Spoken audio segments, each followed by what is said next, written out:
साधारणतः 10-11 जूनला केलेली छाटणी. आज तारीख आहे 1 ऑगस्ट.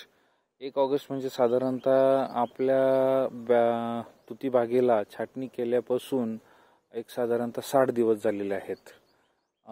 थोडं पावसाचं प्रमाण कमी असल्यामुळं आणि पाण्याचं प्रमाण कमी असल्यामुळं तुती बागेला वाढ होण्यास थोडा टाइम लागलेला आहे, परंतु आपण वेळोवेळी याला खूप सारं खत नियोजन केलेलं आहे. आता पुढची जी छाटणी होणार आहे, बॅच आता आपली आलेली आहे. अंडापुंज आज येणार आहेत, म्हणजे तुम्ही साधारणतः 1 ऑगस्टला बॅच आली असं गृह्य धरा. आता याची पुढची छाटणी साधारणतः 1 महिन्याने होणार आहे. त्यावेळेस आपण जी छाटणी करणार आहोत तर ती साधारणतः इथून करणार आहोत. साधारणतः अशा पद्धतीने छाटणी केल्यानंतर याला ह्याच काडीला फुटव्याला फुटवे, म्हणजे आपले जे फुटवे आहेत ते तिसऱ्या बॅचसाठी खूप सारे फुटवे याला होणार आहेत. खत नियोजन बघशाल तर आपण वेळोवेळी याला जे सेरीबुशचं पोषण असतं ते ड्रीप मार्फत सोडलेलं आहे. त्यानंतर खत नियोजनामध्ये सुरुवातीला आपण बॅच म्हणजे कटिंग केल्यानंतर सुपर फॉस्फेटच्या 2 बॅग ह्या 30 गुंठ्याला आपण टाकलेल्या आहेत.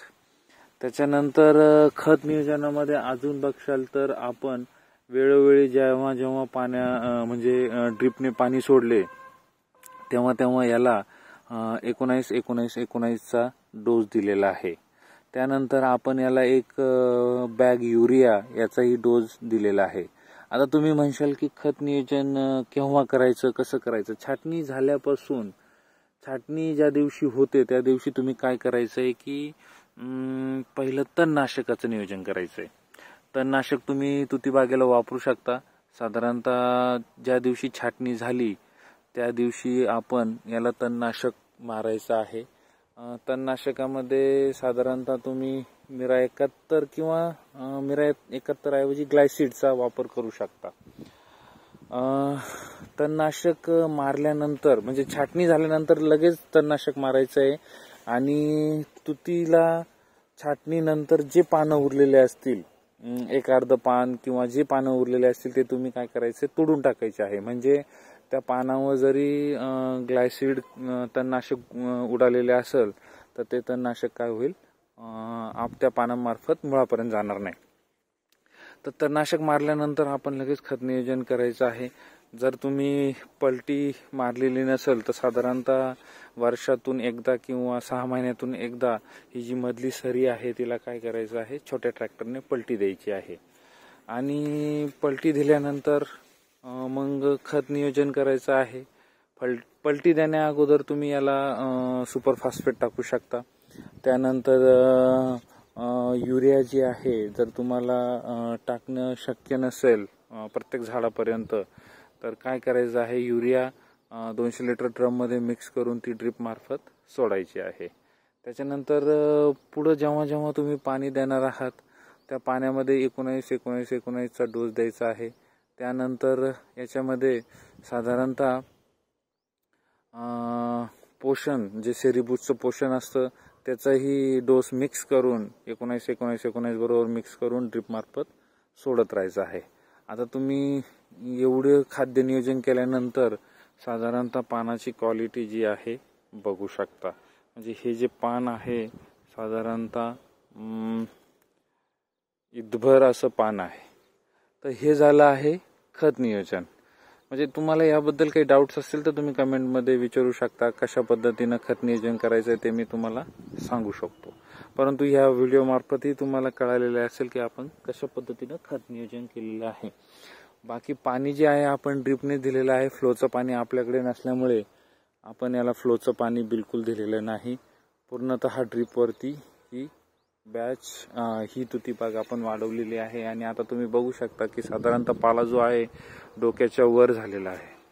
बॅच बुकिंग करण्याची जो वेळ आहे, एक साधारणतः पाला जो आहे तुमच्या डोक्यापर्यंत आला, खांद्यापर्यंत आला तर तुम्ही बॅच बुकिंग करून टाकायची आहे. कारण बॅच बुकिंग केल्यानंतर साधारणतः 10 दिवसाने तुमचे अंडापुंज येतात आणि ते अंडापुंज आल्यानंतर मग तुम्ही तोपर्यंत तुमचा पाला जो आहे डोक्याच्या वरती निघू शकतो.